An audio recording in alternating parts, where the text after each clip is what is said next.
Hey guys, what's up? James here from Embark, and today we're going to take a look at how to leverage self-awareness. American developmental psychologist John Flavel coined the term metacognition in 1976. It is thinking about thinking, learning about learning, or cognition about cognition. The term metacognition literally means above cognition. Flavel defined metacognition as knowledge above cognition and control of cognition. For example, a person is engaging in metacognition if they notice that they struggle more with learning A than they do with learning B, or if it strikes them to double check C before accepting it as a fact. This is a type of self-awareness, knowing one's strengths and weaknesses or limitations in knowledge. And I think it's extremely important to pay heed to the Dunning-Kruger effect, so let's quickly just go over that now. In 1999, Dunning and Kruger published an article in the Journal of Personality and Social Psychology. They stated that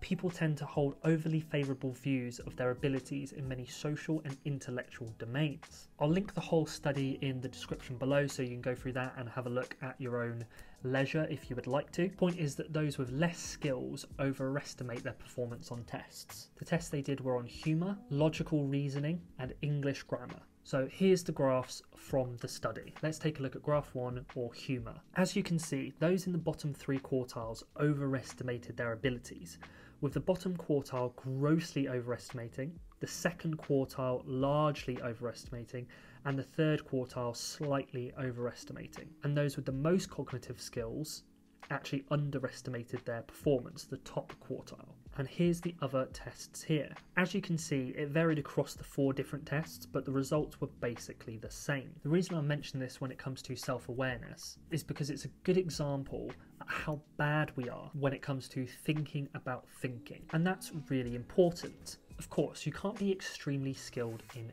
everything, but you can learn and work towards being comprehensive to your approach in certain skills. And this will allow you to at least be reasonable at estimating your performance in certain tasks, even if that estimation is that you're going to do shit. So as I said, self-awareness, knowing what you're good and what you're bad at, is extremely valuable. Tim Urban from waitbutwhy.com made this graphic, so let's chuck it up on the screen right now for you. It's a great visual representation of the path you should go on to become competent in something. The issue is that we know, because of the Dunning-Kruger effect, that a ton of people will get stuck on what Tim calls Child's Hill. Why would they need to do more research when they already know everything, right? According to Plato, Socrates said, "I know that I know nothing."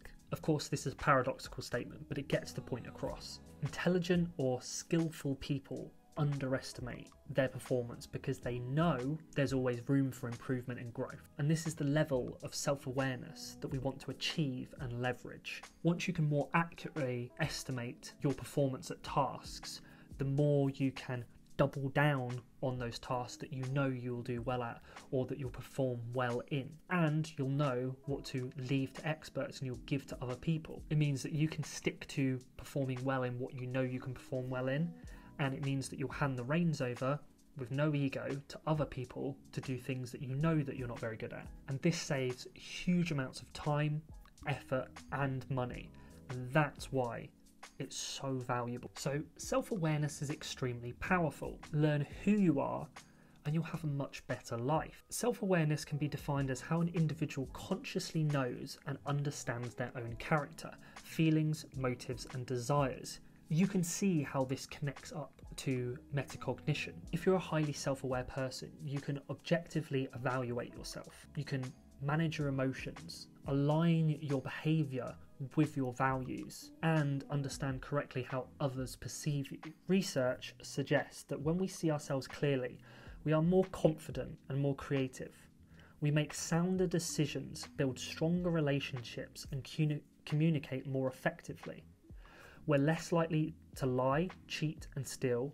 We are better workers who get more promotions, and we're more effective leaders with more satisfied employees and more profitable companies. All the sources for that is in the description below if you're interested in further reading. According to Nick Wignall at nickwignall.com, Self-awareness is something that's not inherent. You're not born with it. It's something you have to cultivate through habits. And the top 5 habits that he's noticed in highly self-aware people are as follows. They listen more than they talk. They're curious about their own minds. They look for emotional blind spots. They ask for feedback and they take it well. And finally, they reflect on their values. Now, a few of the above habits take some introspection. That is examination of one's own mental and emotional processes. But it's definitely worth it. I like to think of this process as a painful but fulfilling one. You have to be extremely self-critical and force yourself to think about things that you might not want to. It takes time and effort, but the results, which we've just gone over, are phenomenal. I go into a bit more detail in a previous video and there's some great visualization in there, so I'll link that one here for you now. That's it from me, guys. That's everything I wanted to talk to you about self-awareness, basically. I hope you liked that video. If you did, please like and subscribe to the channel. If you want me to go over anything, please drop a comment below and let me know what you'd like to see from me. Other than that, I've been James for Embark. I'll catch you on the next video. Cheers.